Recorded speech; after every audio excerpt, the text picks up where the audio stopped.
भक्तवृन्द हार्दिक नमन, हार्दिक प्रणाम। श्री स्वस्थानी व्रत कथा अन्तर्गत यो नयाँ श्रृङ्खलामा यहाँहरू सम्पूर्णलाई हार्दिक स्वागत छ।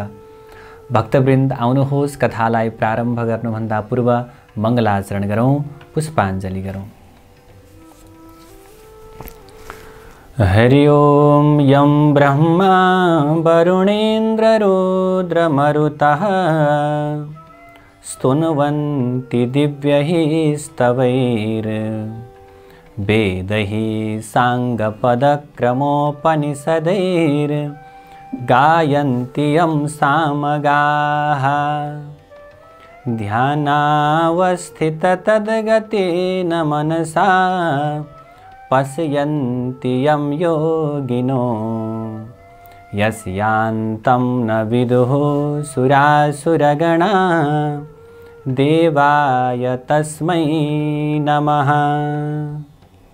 श्रीमच्चन्दनचर्चितोज्ज्वलवपुः शुक्लाम्बरा मल्लिका मालालङ्कृतकुण्डला प्रविलसन् मुक्तावली शोभिता। सर्वज्ञाननिदानपुस्तकधरा रुद्राक्षमालाकरा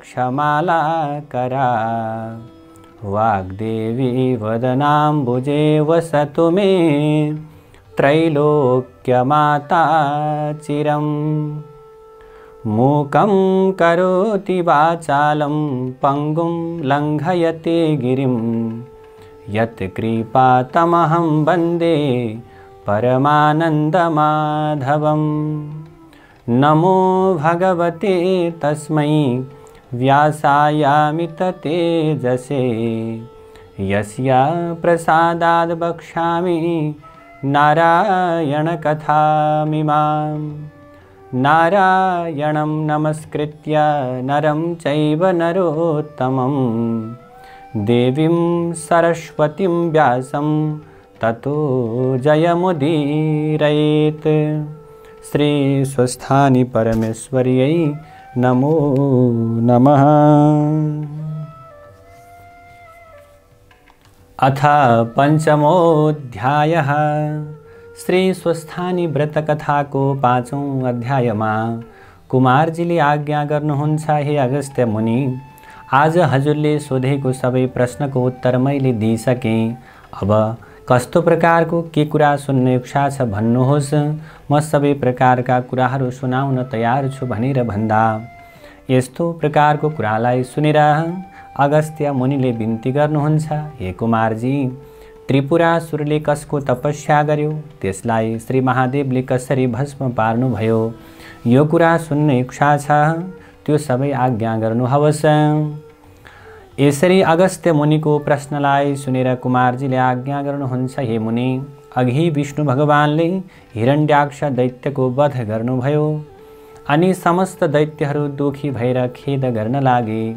तब मय नामको दैत्यले मनमा विचार गर्न लाग्यो, जस्तो कामदेव नहुँदा रति भइन् त्यस्तै त्यो दानवराज मय पनि त्यस्तै प्रकारको अवस्थामा आज अवस्थित भयो अनि बलवान तारकाक्ष र विद्युत प्रभ नामका आफ्ना मित्र समेत लिएर मयले कठोर तपस्या गर्नका निम्ति प्रारम्भ गर्यो।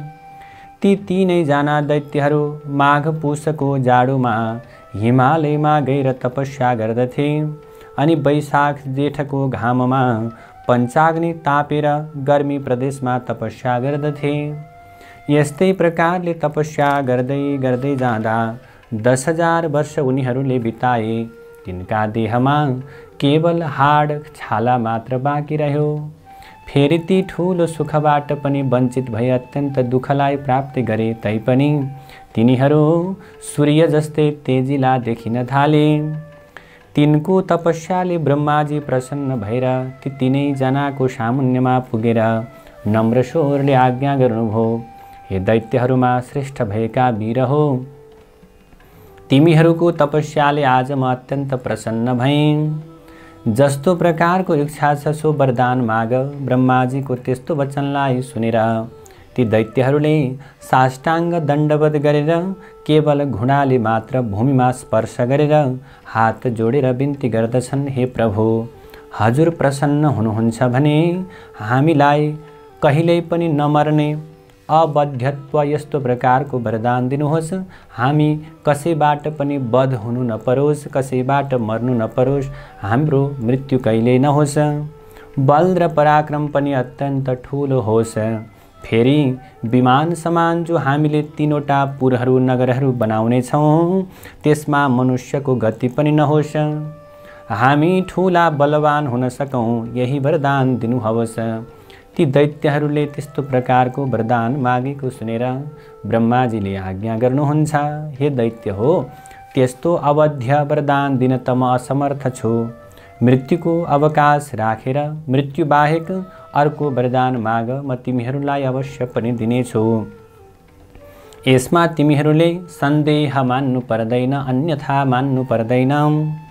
ब्रह्माजीको त्यस्तो आज्ञालाई सुनेर मयनाम गरेको दानवले फेरि बिन्ती गर्यो, हे प्रभु, अघि मैले जे जति भने जति सबै कुराहरू हामी सबैलाई होस् अथवा हामी सबैलाई प्राप्ति होस्, मृत्युलाई ती मैले बनाएका पुरहरू एकै ठाउँमा के हुनेछन्, रहने छैनन्। आज जब 10,000 वर्ष पुग्नेछ तब ती पुरको केवल आधा निमेषसम्म मात्र मेल हुनेछ, मेल होस्। र त्यही आधा निमेषभित्र जसले, जो व्यक्तिले, जो पुरुषले एक बाणले ती 3 प्रकारका पुरलाई नष्ट गर्न सकोस्, त्यही पुरुष हामीलाई मार्न सकोस्। मयका यस्ता प्रकारका वचनलाई सुनेर तथास्तु भनेर ब्रह्माजी आफ्नो लोकतर्फ जानुभयो। तब त्यो मय दानवले संसार नै वश गर्ने इच्छा लिएर आदिकल्पमा 3 पुरको रचना गर्दो भयो। ती 3 पुरमा पहिलो फलामको, दोस्रो चाँदीको र तेस्रो सुनको बनायो। ती 3 पुर आकाशमा सुमेरु पर्वतका श्रृङ्ग अर्थात् टाकुरा हुन्की जस्ता देखिन लागे। ती पुरहरू चन्द्रमाका किरण लाग्नाले अत्यन्त शीतल भएका, ठाउँ ठाउँमा आँखी झ्यालहरू बनेका, घरका अट्टालिकाहरू पनि अत्यन्त अग्ला, आँगनहरूमा पनि अत्यन्त राम्रा राम्रा देख्दै मनलाई मोह पार्ने शिलाहरूले छापेका, ठाउँ ठाउँमा सुनले मढेका उत्तम पुरहरूद्वारा अथवा पुरद्वारहरूमा रङ्ग बिरङ्गका रत्न जडेका, मुगा मोती मणिहरू ठाउँ ठाउँमा जडाएर बिजुलीको प्रकाशमान रत्नहरूको चारैतिर प्रकाश फैलिएको त्यस्तो प्रकारको पुर बनायो। फेरि चित्र विचित्र प्रकाश फैलाउने गरी हीरा मोती आदि रत्न जडेको, वायु वेग लाग्नाले फरफराएका पताकाहरूले शोभायमान भएका घरहरूका पङ्क्तिहरू पनि रत्न समूहका थुप्रा नै हुन् कि भन्ने भान पार्ने खालका फराकिला मार्गहरू पनि श्रृङ्गारिएका अत्यन्त राम्रा पुर तयार गरायो। घर महलहरू पनि अनेक रङ्गका मनलाई हरण गर्ने रत्नहरूले सुशोभित ध्वजा पताकाहरूले श्रृङ्गारेर ती विमान जस्ता 3 पुरलाई शोभाले युक्त बनायो। अनेक रत्न जडेका गमलाहरूमा रङ्ग बिरङ्गका जात जातका उत्तम उत्तम सबै ऋतुमा फुल्ने फुल र त्यस्तै 6वटै ऋतुमा फल्ने फलका वृक्षहरू लगायो। तलाउहरू पनि अनेक प्रकारका कमल कमलिनी, अनेक कुमुदिनीका पुष्पले शोभायमान भएका तयार गरायो। यस्ता प्रकारले त्रिपुरवासीहरूको शोभाले युक्त महल तयार भयो। फेरि मयूर डाँफे आदि उत्तम पक्षीगणले युक्त र पुरुषका नङ लाग्नाले आज अस्तव्यस्त भएका त्यस्ता प्रकारका कुनै वस्तु झैँ त्यस्ता देखिने अनि त्यस्तै गरेर लाजले मुसुक्क हास्य गर्ने अत्यन्त सुन्दर नेत्र भएका अनिन्द्य सुन्दरीहरूले व्याप्त भएको त्यो त्रिपुर परैबाट पनि अत्यन्तै रमणीय देखिन लाग्यो। यस्तो प्रकारको त्रिपुर मध्ये जो फलामको थियो त्यो मयनाम गरेको दैत्यले तारकाक्ष नामको आफ्नो मित्रलाई प्रदान गर्यो, मित्रलाई दियो। अर्को चाँदीको जुन सुन्दर पुर थियो त्यो विद्युत प्रभालाई दियो। जुन सुवर्णले बनेको सबैभन्दा उत्तम सुन्दर पुर थियो त्यो मयले आफूले नै लियो, आफैलाई राख्यो। अनि त्यो त्रिपुर दैत्यपतिमय मन्त्रीवर्गले शोभायमान भयो। त्यो दैत्यराज आफ्ना शत्रुहरू र तिनका सेनालाई अत्यन्तै परास्त गरेर आफ्ना हितैषी ब्राह्मणवर्ग र भृत्यवर्गले शहीद भएर आफ्ना आफ्ना पत्नी स्त्रीहरूलाई साथमा लिएर रहँदा स्वर्गको भन्दा पनि धेरै सुखलाई भोग गर्न लाग्यो। अनि तीनै लोकका आनन्दलाई ध्वंस गर्न लाग्यो। अनि साथै अभिमानले भरिएर देवताहरू सबै अत्यन्त आजित भए भन्ने मनमा उसले ठान्न लाग्यो। तिनीहरूलाई मार्न लाग्यो। त्यस्तै गरेर उनका बगैँचामा असल असल वृक्ष र बिरुवाहरू उखलेर ती तीन प्रकारका दैत्यहरू आज मात्तिएर फाल्न लागे। उनीहरूले अत्यन्त सुख भोग गर्दछन्, अभिमानले अत्यन्त युक्त भएका छन्, देवताहरूलाई दुःख दिन्छन्, देवताहरूलाई मार्नका निम्ति तयार हुन्छन्। जो देवताका बगैँचाका असल असल वृक्ष र बिरुवाहरूलाई उखलेर फाल्न लागे, केही आफ्ना बगैँचामा लगेर सार्न लगाए। यसरी देवताहरूलाई दुःख दिएको आज के भयो, दुःख दिँदै दिँदै जाँदा निकै समय व्यतीत भयो। तब तिनीहरूदेखि सबै देवताहरू अत्यन्त क्रोधित भएर ब्रह्माका समक्षमा गएर त्रिपुर निवासी दैत्यहरूको सारा अन्याय उपद्रव विस्तार गर्दा भए। अनि ब्रह्माजीले समस्त देवतालाई शान्त गराएर आज्ञा गर्नुभयो, हे देवगण हो, त्रिपुरासुर दैत्यहरू बडा बलवान छन्। तिनीहरूद्वारा के हुन्छ त आज तिमीहरूद्वारा तिनीहरूको नाश हुन सक्दैन। तिनीहरूले तिमीहरूलाई दुःख दिइरहेका छन्। तर पनि हे देवता हो, तिमीहरूद्वारा तिनको नाश हुनै सक्दैन। तसर्थ नारायण आदि सकल देवता अब महादेवका शरणमा जानुपर्छ। उहाँ महादेवले हाम्रो उद्धार अवश्य गरिदिनुहुनेछ। उहाँले हाम्रा शत्रु ती दैत्यहरूको अवश्य पनि नाश गर्नुहुनेछ। ब्रह्माजीको यस्तो हितकारी वचनलाई सुनेर स्वीकार गरेर ब्रह्मा विष्णु इन्द्र यम चन्द्र कुबेर वायु समेत सबै देवता ब्रह्मालाई अगाडि लगाएर कैलाश पर्वतमा पुग्नुभयो। त्यहाँ महादेवको दर्शन पाएर अत्यन्त हात जोडेर नम्र भावमा प्रार्थना स्तुति बिन्ती गर्न लागे। हे पिनाकधारी, हे चन्द्रमौले, हे त्रिलोकेश, हे अमित पराक्रमी, हजुरलाई कोटि कोटि नमस्कार। हे चन्द्रशेखर, हे त्रिलोकदेव, हे चन्द्रमौली, हे जटाजूटधारी, हे नीलकण्ठ, हजुरलाई कोटि कोटि नमस्कार, कोटि कोटि वन्दना। संसारलाई शरण लिने, नन्दीलाई वर दिने, देवताका पनि देवता यस्ता हजुरलाई कोटि कोटि नमस्कार, कोटि कोटि वन्दना। थोरै सेवाले पनि प्रसन्न भएर वरदान दिनुहुने, यज्ञका मालिक, हिमालयमा निवास गर्नुहुने यस्ता हजुरलाई कोटि कोटि नमस्कार, कोटि कोटि वन्दना। योगीहरूले सदैव ध्यान गरिने, जगतको वैभवलाई तुच्छ ठान्ने, धर्ममा दृढ रहने, दिशारूपी वस्त्रलाई धारण गर्ने, भक्तलाई वरदान दिने, ब्रह्माण्डका धाता विधाता यस्ता हजुरलाई कोटि कोटि नमस्कार, कोटि कोटि वन्दना छ। सूर्य चन्द्र इन्द्र वायु आदि देवताको सृष्टि र पालन गर्ने यस्ता हजुरलाई कोटि कोटि नमस्कार। सूक्ष्म भन्दा पनि अत्यन्त सूक्ष्म काल स्वरूप नित्य स्वरूप धारण गर्ने यस्ता हजुरलाई कोटि कोटि नमस्कार छ।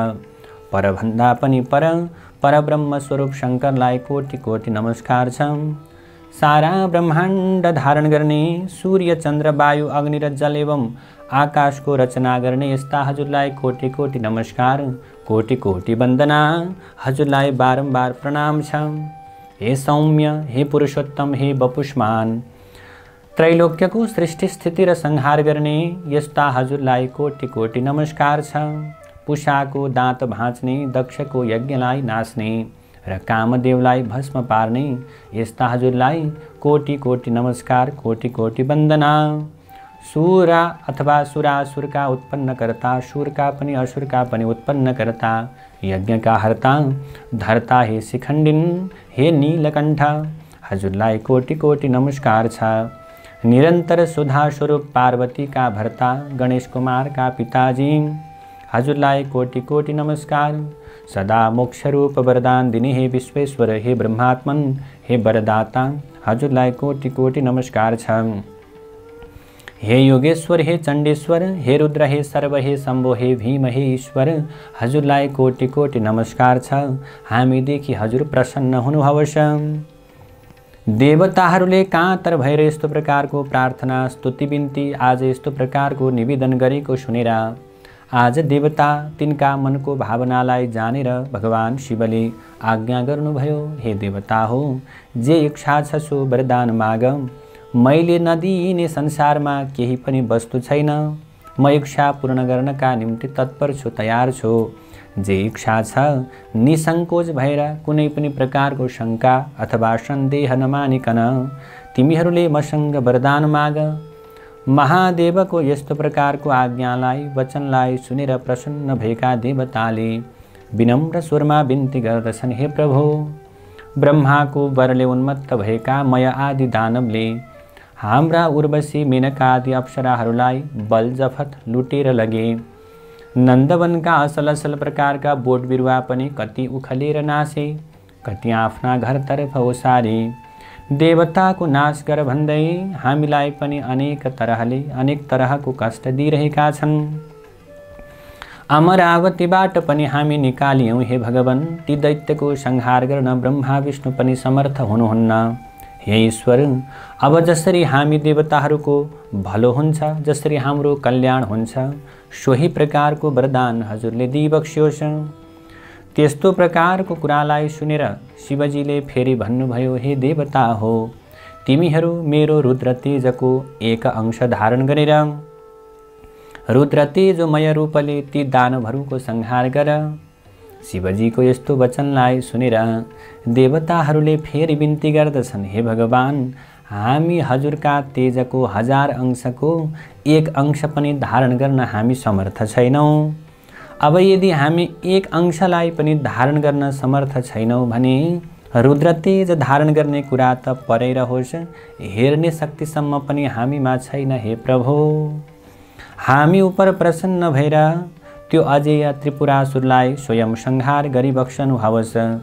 ब्रह्माजीको वरदान अनुसार दिव्य 10,000 वर्ष बिते पछाडि आधा निमेष ती त्रिपुरको के हुनेछ, आधा निमेष जति त्रिपुरको मिलन हुनेछ। त्यो समयसम्म त्यही आधा निमेषभित्रमै त्यो त्रिपुरासुरलाई, जसले एकै बाणले अथवा त्यो त्रिपुरलाई 3 प्रकारका नगरहरूलाई त्रिपुरलाई जसले एकै बाणले भस्म पार्ला, उसैद्वारा ती दैत्यहरूको संहार होला, अन्यथा तिनीहरूको मृत्यु हुने छैन। हे शशिशेखर, हामीदेखि अत्यन्त प्रसन्न भएर त्यो पापिष्ठ त्रिपुरासुरको नाश गरिदिबक्सियोस्।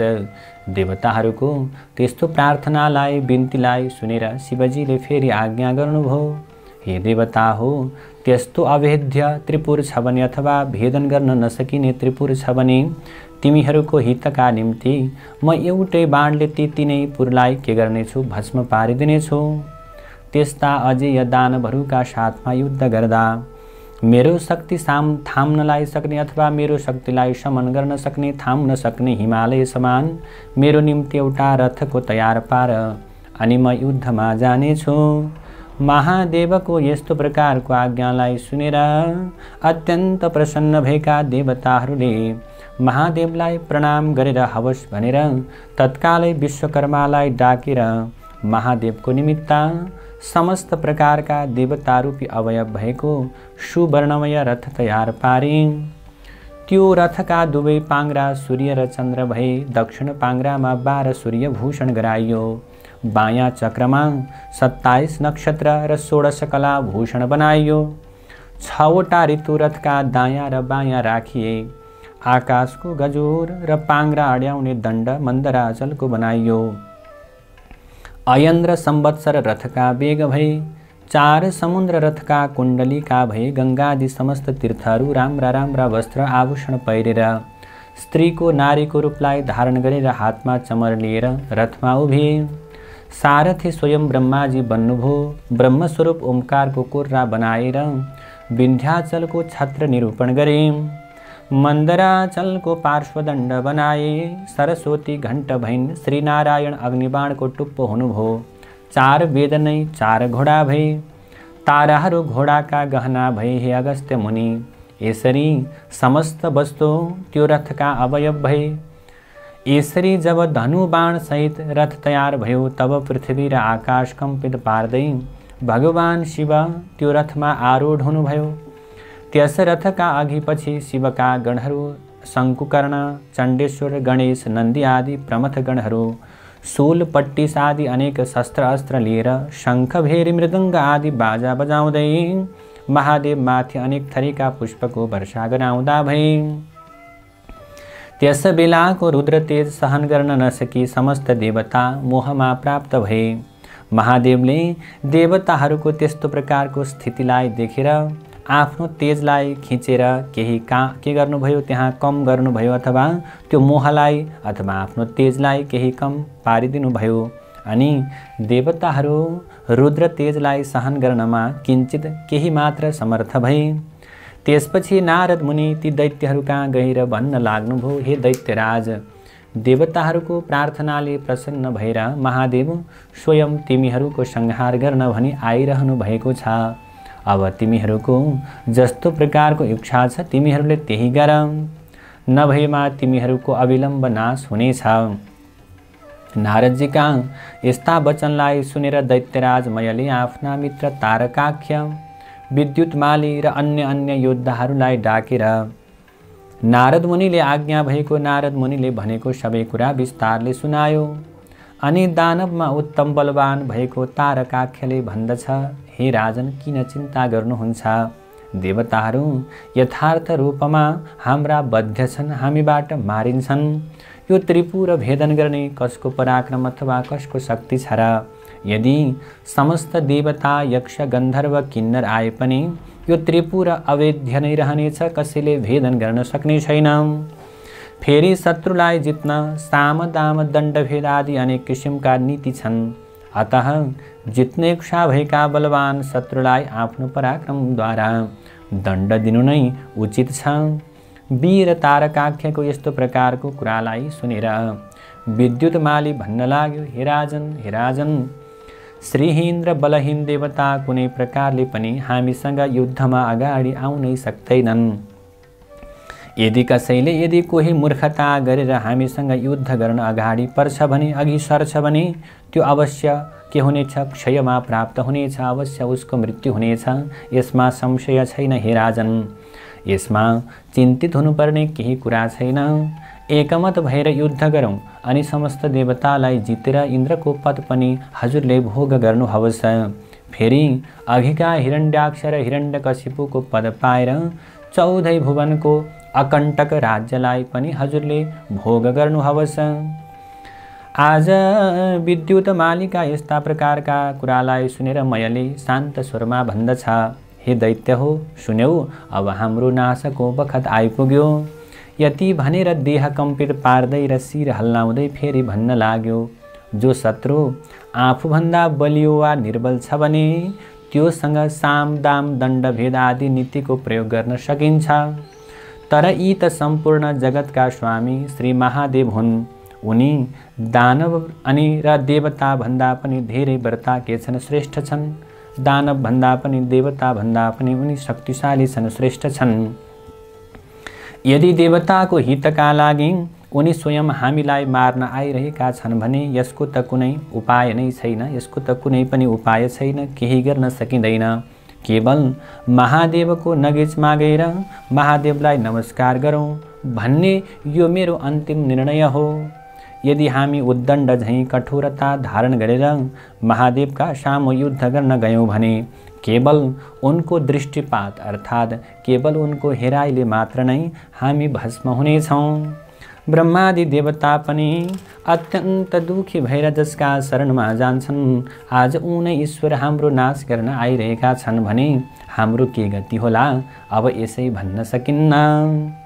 जो क्षण मात्रमा सम्पूर्ण सृष्टि पालन र नाश गर्न सक्दछन्, फेरि जो जगतका कारण र मुक्तिदाता पनि हुन्, ती महादेवसँग युद्ध गरेर हामी कसरी जित्ने आशा गर्न सक्दछौँ? हे वीर हो, हाम्रो विधिहीन तपले के हुन सक्दछ र? फेरि त्यसको फल हामीहरूले धेरै वर्षसम्म भोग गरिसक्यौँ। अतः म भन्दछु, हे दानव वीर हो, तिमीहरू सबै यतिखेर कालले प्रेरित भएका छौ। त्यसै कारण युद्ध गर्न तम्सिरहेका छौ। मयको त्यस्तो प्रकारको कुरालाई सुनेर नारद मुनि उन्मत्त दैत्यहरूको मृत्युरूप यो कुरा भन्न लाग्नुभयो। हे दानवराज, अब तिमीहरूको तपस्याको फल सकियो। यदि सङ्ग्राममा पछि हटेर नपुंसक झैँ देवताहरूको शरणमा जानुभन्दा त सङ्ग्राममा लडेर वीरगति पाउनु नै मैले त उत्तम ठान्दछु अथवा मलाई त उत्तम लाग्दछ। यदि शिवका हातबाट मर्न पायो भने शिवको प्रमथगणको अधिपति पनि हुन सक्दछौ। सङ्ग्राम नगरेर शरण पर्न गयो भने पनि देवताको हितका लागि तिमीहरूलाई नमारी उनीहरूले छाड्ने छैनन्। फेरि दानवहरूका राजा वीर पराक्रमी भएर पनि कायरतातिर लाग्नु त्यति उचित छैन, उचित हुँदैन। कायरदेखि शिवजी प्रसन्न हुनुहुन्न, जो डराउँछ उदेखि शिवजी प्रसन्न हुनुहुन्न। बरु युद्धमा पराक्रम देखाउने वीरदेखि प्रसन्न हुनुहुनेछ शिवजी। त्यसैले किन नलड्ने, अवश्य पनि तिमीहरू लडाई गर अथवा तिमीहरू लड्नुपर्छ। यदि संयोगले जित्यौ भने तिनै लोकको सुख भोग गरौला।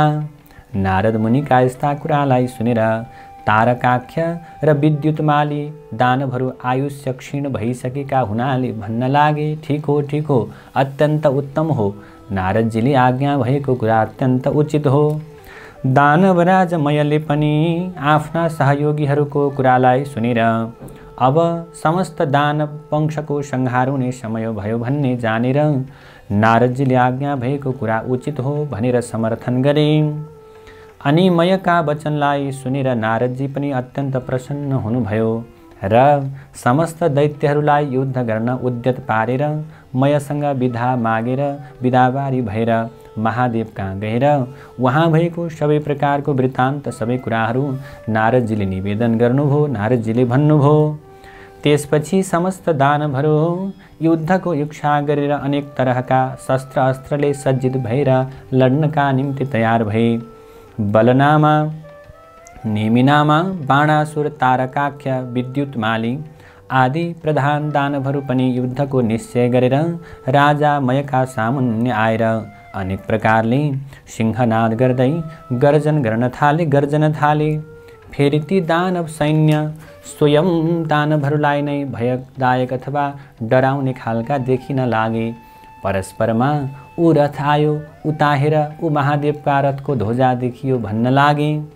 भय र शोक त्यागेर नाना तरहका शस्त्र अस्त्र लिएर युद्धको इच्छाले जसरी पशु के हुन्छ पुतली आगोको नजिकमा जान्छ अथवा पुतली बत्तीको नजिकमा जान्छ, त्यसरी नै त्यो पशु गए झैँ कालले प्रेरित दैत्यगणले शिवको रथ कहिले आइपुग्छ र युद्ध गर्न पाइन्छ भनेर हेरिरहेका थिए। त्यसै बखतमा पश्चिम सागरको शिरोभागमा रहेको अनेक सौन्दर्यले शोभा बढाइरहेका ध्वजा, पताका आदिले सज्जित एवं सुशोभित सुमेरु पर्वत समान शिवको रथ शिवरथ देखियो। नन्देश्वर आदि महादेवका प्रधान गणहरू उच्च स्वरले सिंहनाद गर्न लागे। तिनको सिंहनाद सुनेर दानवगणहरू पनि नगरलाई छाडेर बाहिर निस्के। यता चण्डेश्वर पनि उज्जवल कुठार हातमा लिएर डरलाग्दो मुख पारेर शिवगणका सामुन्ने आए। फेरि देदीप्यमान त्रिशूल हातमा लिएर शिवकै समान पराक्रम गर्ने इच्छा भएका गणका अधिपति पार्श्वभागमा आए। अर्को गणका स्वामी शङ्कुकर्ण मुसल हातमा लिएर अर्को पार्श्वमा डटे। नन्दी, भृङ्गी, ऋटी, तुण्डी र वीरभद्र आदि प्रधान वीरहरू पनि वज्र, त्रिशूल, गदा, परिघ आदि लिएर युद्धमा अग्रसर भए। यता दानवगण पनि शिवजीको रथ आएको देखेर युद्धका निमित्त अनेक शस्त्र अस्त्र लिएर शिवगणहरूमाथि जाइ लागे। अनि दुवै तर्फबाट युद्ध सुरु भयो। शिवजी पनि त्रिपुरलाई भस्म हुन लागे झैँ देखेर प्रसन्न मुद्राले सङ्ग्राममा तत्पर हुनुभयो। नन्दी चाहिँ महाबली दानवसँग जुधे अथवा युद्ध गरे। भृङ्गीले 10 बाणद्वारा विद्युत प्रभालाई भेदन गरे, तर राता राता नेत्र पारेर अनेक शिलाले प्रहार गर्दा पनि उसलाई केही हानि गर्न सकेनन् अथवा कुनै नोक्सान पुर्याउन सकेनन्। तब श्रृङ्गी अनि ऋटीले त्यस दैत्यका पृष्ठदेशमा प्रहार गरे अनि उसले पनि सर्पले झैँ निश्वास फेर्दै ठुलो शूलले अर्थात् ठुलो हतियारले भृङ्गी र रिटीलाई मर्ममा प्रहार गर्यो। त्यसको पीडालाई खप्न नसकेर भृङ्गी र रिटी सङ्ग्रामबाट भागी। त्यस दानवराजले जब तिनीहरूलाई त्यसरी भगाएथ्यो तब गणनायक गणेशलाई पनि 1000 सरको प्रहारले घायल तुल्यायो। फेरि 63 र 10 बाण थपेर गणेशको सर्वाङ्गमा घाउ गरायो। बैरीको त्यस्तो अदम्य प्रकारको साहसलाई देखेर गणेशजी पनि अत्यन्त रिसाएर सुँड लामो पारेर त्यो दानवको घाँटीमा बेरेर बेसरी निमोठी मत्ता हात्तीले तलाउमा फुलेको कमलको पुष्पलाई सहजै उखलेर फाले झैँ गरेर अर्थात् सहजै उखलेर मिल्काए झैँ गरेर विद्युत प्रभ दानवको शिर उखलेर गणेशजीले फालिदिनु भयो। अनि आफ्नो शरीरबाट अथवा त्यो शरीरबाट गिँडबाट छुट्टिएर उसको शिर सरोवरबाट छुट्टिएर हात्तीका दाँतमा अड्केको कमलको पुष्प जस्तै शोभित भयो। त्यो दृश्यलाई देखेर भृङ्गी र रिटीले अनेक प्रकारका प्रार्थना आज अनेक प्रकारका वन्दनाहरू अनेक प्रकारका स्तुति बिन्ती गरे। अनि नेमिनामा र बलनामा दुवै दानव रिसाएर गणनायक गणेशका सर्वाङ्गमा बाण हानेर घाउ लगाउन थाले। ती दानवलाई शङ्कुकर्णले बीचमै रोकेर तिनका रथ सारथी ध्वजा र घोडा सबै आज के गरे काटेर मारेर विरथी गराए। ती दुवै दानव पनि तत्कालै अर्को रथमा चढेर आएर चण्डेश्वर र गणनायकका सबै अङ्गमा अनेक बाणहरू प्रहार गरेर घाउ पारिदिए। गणनायक र चण्डेश्वरले पनि दानवका प्रहार खपेर रिसले राता राता आँखा पारेर हातमा मुसल लिएर बेगले हाने बेगले प्रहार गरे। त्यसको चोटलाई खप्न नसकेर दुवै दानव यमराजको नगरमा पुगे। त्यसपछि त्रिपुर निवासी ठुला ठुला जो योद्धाहरू थिए ती सबै रिसले चुर भएर एकसाथ निस्केर वज्र त्रिशूल परिघ कुठार आदि अस्त्र लिएर शिवजीका गणमाथि जाइ लागे। यसरी परस्पर घोर के भयो घमासानको सङ्ग्राम चल्न थाल्यो। भयङ्कर युद्ध हुन थाल्यो। महादेवको आज्ञा पाएका शिवगणहरू पनि गजराजले कदलीवन ध्वस्त पारे झैँ उन्मत्त सिंहले मृगहरूलाई आज भड्काए झैँ अथवा आज भगाए झैँ ती दानवहरूलाई छिन्न भिन्न पारेर मार्न लागे। ती दैत्यहरूमा कसैका शिर छैनन्, कसैको शरीर छैन, गिँड छैनन्। त्यस युद्धमा रगतको नदी बगे झैँ आज ठुलो नदीको नदी अथवा भनौँ रगतको नदी बग्न लाग्यो। वायुको वेगले छिन्न भिन्न भएका मेघ झैँ र वज्रको चोटले धुलो भएका पर्वतका शिखर जस्तै लड्दै पश्चिम समुद्रमा गिर्दै गए। जब नेमिनामा र बलनामा वीरलाई शङ्कुकर्णले मारे भन्ने सुनेपछि तारकाख्य नामको दानव रिसाएर गणनायकमाथि झम्टियो र अनेक प्रकारका बाणहरू प्रहार गरेर घायल पारिदियो। तब शङ्कुकर्णले पनि त्यसका प्रहारलाई खपेर त्यसको शिरमा मुसललाई बजारेर उच्च स्वरले सिंहनाद गरे। अनि त्यो दानव केही बलहीन भएर ढल्ला जस्तै गिर्ला जस्तै देखियो। अनि निर्धक्कसँग उसका छातीमा भाला प्रहार गरे। त्यस चोटले दानव भूमिमा लड्यो तर तुरुन्त उठेर चक्र लिएर गणनायकमाथि फेरि प्रहार गर्यो। अनि शङ्कुकर्णले रिसाएर साह्रै पीडा पर्ने गरी मुड्कीले प्रहार गरे। त्यो चोटले दानव फन्न घुमेर ढलेर मूर्छा पर्यो र दिव्य आयुधहरू त्याग्दो भयो। अनि त्यो चोट खप्न नसकेर मृत्युमा प्राप्त भयो। त्यसरी उसलाई गिरेको देखेर उठाएर राजामयको भवनमा लगेर सारा स्थिति सुनाउँदै अनेक किसिमले विलाप गर्न लागे। त्यसरी रोएर विलाप गर्न लागेका दानवहरूलाई मयले पनि राम्ररी बुझाएर भन्दछ, हे दानव हो, मेरो घरमा अमृतको कुण्ड छ, त्यसैमा चोभेर मरेका जति सबै दानवलाई बचाऊ। त्यति सुनेपछि जो आज्ञा भनेर प्रसन्न मनले मरेको तारकासुरलाई अमृतमा चोभेर बचाए। मरिसकेका वीरलाई पनि जीवन प्रदान गरे भन्ने खुसीले राजा मयलाई सबैले बारम्बार प्रणाम गरे, जय जयकार गरे। त्यसै गरेर मरेका अरू दानवहरूलाई पनि जीवित पारे। अनि त्यो तारकाख्य पहिले भन्दा पनि दोब्बर साहस र शक्तिका साथमा सङ्ग्राममा आयो। ब्रह्माजीले त्यसलाई देख्न साथ आफ्नो दाहिने हातको औँलाले सङ्केत गरेर श्री महादेवलाई विनयपूर्वक भन्नुभयो, हे ईश्वर, त्यो दानव अघि नै मरिसकेको थियो, तर अहिले फेरि बाँचेर लडाईँमा आयो। मय नाम गरेको दैत्यका घरमा अमृतको कुण्ड छ, त्यसले मरेका समस्त दानवलाई बचाउनेछ। अतः हे शिवजी, हे महादेव, त्यसका घरमा अमृत रहेसम्म मरेका दानवलाई बराबर उसले बारम्बार बचाइरहनेछ। यसै कारण एक बाण प्रहार गरेर त्यो अमृतलाई सोसी लिनु पर्दछ। त ब्रह्माजीको यस्तो वचनलाई मानेर त्यो कुरालाई सुनेर शिवले के गर्नुभयो, एक बाण प्रहार गरेर सारा अमृतलाई सोसिदिनुभयो। ब्रह्माजीले फेरि विनयपूर्वक बिन्ती गर्दछन्, हे प्रभु, अब त्यो बाण प्रहार गर्नुहोस्। मैले त्रिपुरसितको युद्ध आज के गरेको छु, प्रत्यक्ष रूपमा देखेको छु। लड्दा लड्दा आज 1000 वर्ष बितिसक्यो, तर त्यसको नाश हुन सकेन। अब त्यो बाण हजुरले शीघ्रातिशीघ्र अत्यन्त चाँडै छाड्नुहोस् अनि बैरीको नाश होला। ठीक उसै बेला ती 3 पुरहरू आधा निमेषसम्म जोरिएर फेरि छुट्टिनेछन्। ती पुरहरू एकपल्ट जोरिएर छुट्टिएपछि जतिसुकै बाण प्रहार गरे पनि सफलता त्यहाँ प्राप्त हुन सक्दैन। हे प्रभु, समय अत्यन्तै महत्त्वपूर्ण छ, छोटो समय छ। हे प्रभु, मेरो प्रार्थनालाई स्वीकार गरिबक्सन्छ भने तत्कालै हजुरले बाण प्रहार गरेर यो त्रिपुरलाई नाश गर्नुहोस्। ब्रह्माजीको त्यस्तो प्रकारको विनययुक्त कुरालाई सुनेर ठिक हो, असल हो, अथवा हे ब्रह्माजी, हजुरले ठिक कुरा गर्नुभयो भन्दै त्यो अग्नि सोमयुक्त उग्र बाण धनुमा चढाएर धनुलाई तलमाथि झुकाएर दिव्य 10,000 वर्ष पुग्नासाथ आधा निमेष आँखा झिम्म गरेर उघारे जति समयको लागि त्रिपुर जोडियो। त्रिपुर के भयो, एकै ठाउँमा जोडियो। तब महादेवले आफ्नो योगबलले जोडिनुलाई निश्चल पारिदिनु भयो अनि जसको टुप्पामा अग्निसोम स्थित थिए त्यो नारायण रूपी बाण शिवले प्रहार गर्नुभयो।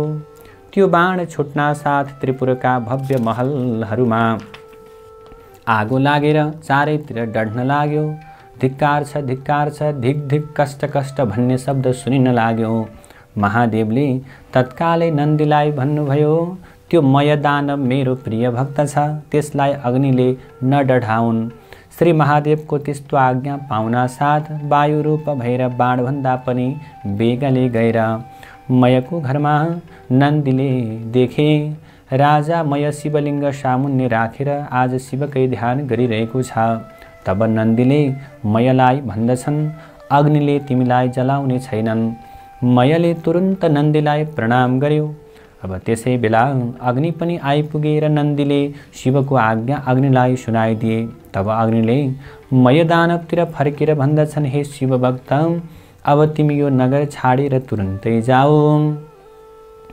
मयले जो आज्ञा भनेर सुवर्णको शिवलिङ्ग बोकेर तत्कालै पाताल गए। यता नन्दीले फर्केर गएर सम्पूर्ण कुरा शिवजीलाई बिन्ती चढाए।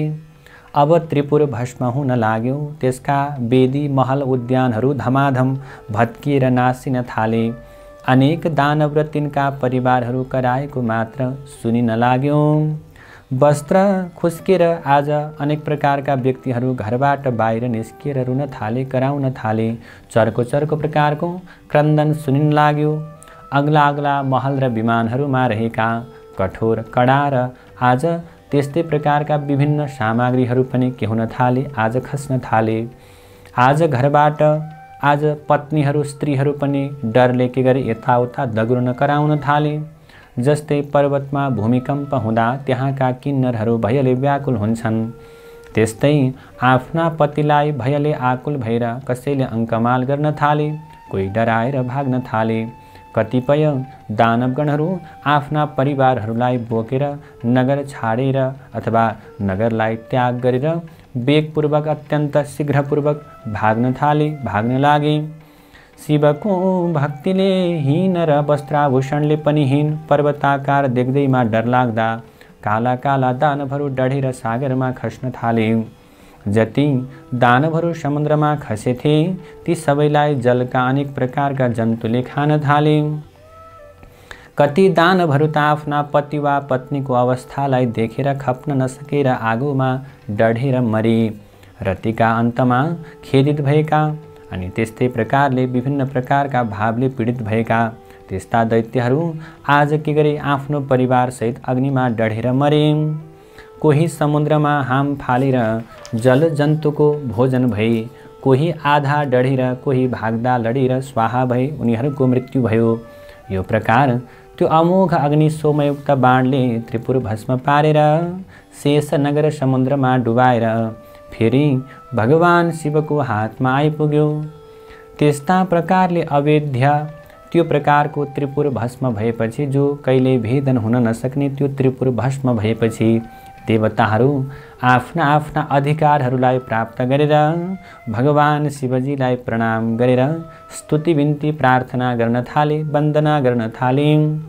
हे रुद्र, हे भगवान, हे महादेव, आज हजुरद्वारा जुन रौद्र कर्म हुन गयो त्यो अन्य कसैबाट पनि न कहिल्यै भएको थियो, न त फेरि हुनेछ, न पहिला भएको थियो, न त अब फेरि हुनेछ।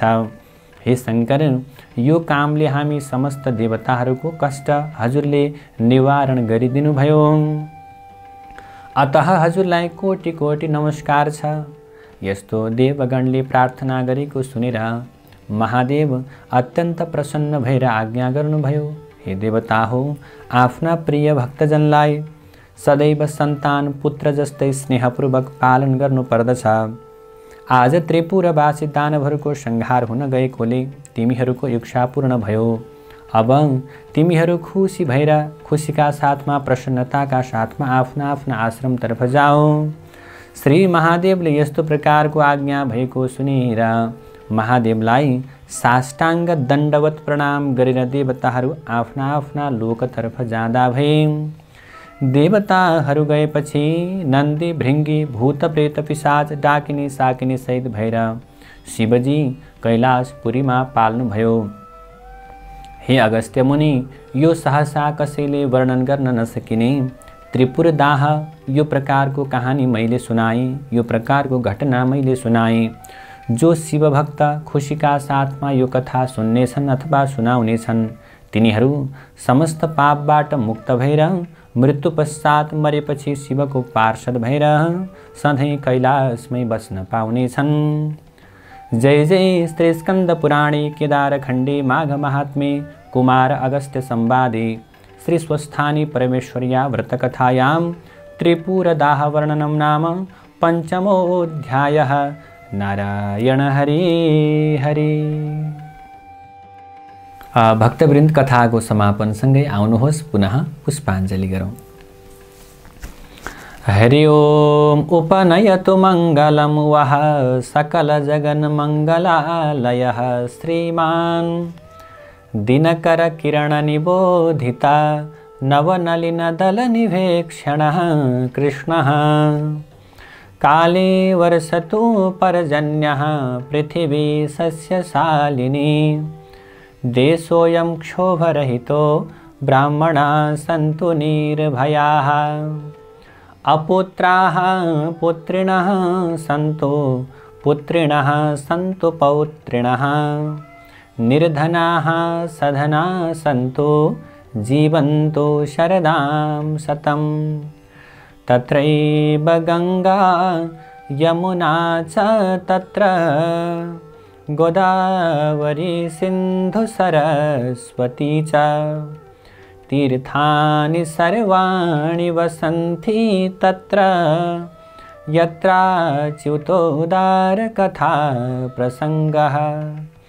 या कुन्देन्दुतुषारहार धवला या शुभ्रवस्त्रावृता या वीणावरदण्डमण्डितकरा या श्वेतपद्मासना या ब्रह्माच्युतशङ्करप्रभृतिभिर्देवैः सदा वन्दिता सा मां पातु सरस्वती भगवती निःशेषजाड्यापहा। कायेन वाचा मनसेन्द्रियैर्वा बुद्ध्यात्मना वा प्रकृति स्वभावात् करोमि यद्यत् सकलं परस्मै नारायणायेति समर्पयेतत्। नारायणायेति समर्पयेतत्। श्री स्वस्थानि दिव्यार्पणमस्तु।